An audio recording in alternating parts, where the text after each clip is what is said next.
Hey, welcome to Sipper Social Club. I'm Jeremy, and today I have the Springbank 17-year-old Madeira wood. This one spent the first 14 years in ex-bourbon and rum casks, finished off in the final 3 in Madeira wood. 9,200 bottles were produced of this, which by Springbank standards nowadays seems like a lot. I'll let you know if this one's worth its price when I nose it, taste it, and give it a mark. Alright, coming in at 47.8% ABV. Let's see if this is on the nose. So definitely a lot of Madeira cask influence here. Lots of berry fruits, fresh berries, raspberry, blueberry, plum come through. Lots of ripe freshness on the nose for sure. Behind all that, like leather, stereotypical Springbank funkiness. I do get that like diesel fuel note. If you've watched my previous review of the Springbank 12-year-old, 2020 12-year-old, got like a diesel, petrol, gasoline kind of note. This one, more subdued, a little more well integrated, doesn't jump out at you. It's kind of mixed in with that funkiness, peaty aspect of this. You get like this like fresh kind of Coke fizz, like soda fizz kind of essence to this. It's a really, really refreshing, strong nose. Again, sweetness, but a lot of berries, and that funkiness comes through, the like coastal element, as well as that diesel fuel. Really good, really, really enjoyable. Let's go palate.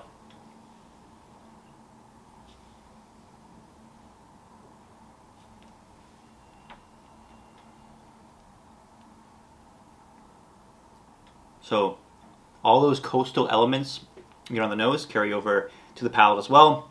That saltiness, the briny, the wet rocks, maritime feel to it, combined with like that funkiness. Again, that petrol note is in there. This one, really good, really enjoyable on the palate. If you watched, again, my 12-year-old review, it was kind of off balance. It was more potent for sure in that 12-year-old. This one, much more integrated and more delicious.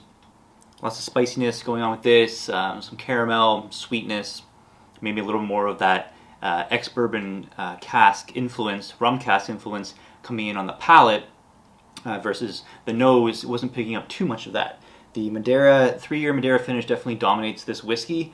Those berry fruits, again, carrying over. Really nice like candy sweetness on the finish. Get like this root beer gummy candy, root beer gummy candy note that is excellent on the finish of this. The oak influence, I really, really like the oak you get here. It's nice and subtle, but really nice and almost like kind of this smoked oak note to it. That's really good. Like some black cherry in there. I mean, this thing's got a lot going on with it for sure. Those other casks, influencing more so on the finish. You pick it up.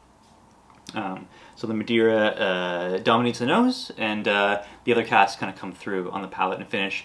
In my opinion, that's what I'm getting for this. Score-wise for me on this, I'm going 88.5 out of 100. Let's talk value. Got a good price on this one. I paid 230 Canadian dollars.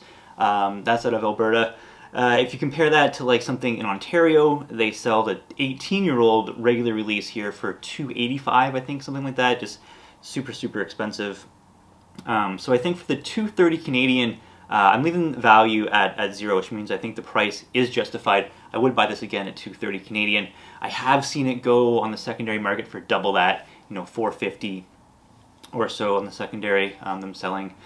So yeah, I mean, Springbank, of course, every release they come out with, it's like the Ardbeg syndrome, where every special release gets gobbled up, no matter what.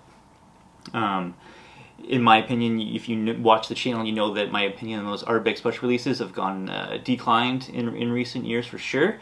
These, this one performs really well. I really do like this one quite a lot. Of course, 88.5 out of 100. Springbank popularity skyrocketed in the last little while. There's a couple of expressions coming out. They're just going to be ridiculous. I mean, they are out. The new Springbank 10 local barley. You see the color on that one. I mean, people are just attracted to color like a moth to a flame. So that's 100% fresh sherry cask. So that will be a hard one to come by for sure. I'll definitely be trying to get a bottle of that, and hopefully I don't have to source it secondary, but if I do, I do. because, I'm just a Springbank tater, and that's the way she goes.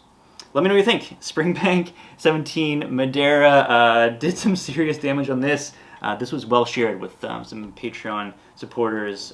If you want to get into Patreon, want to get some samples of some great whiskey, check out the description down below. You can join the Drink Pint Bar tier and have a chance to win, or the above tiers get guaranteed samples, plus, of course, everything else that comes along with the Patreon as well.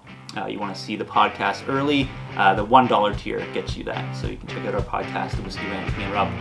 Anyway, thanks so much for watching. Very much appreciated. Have a good one, guys. Cheers.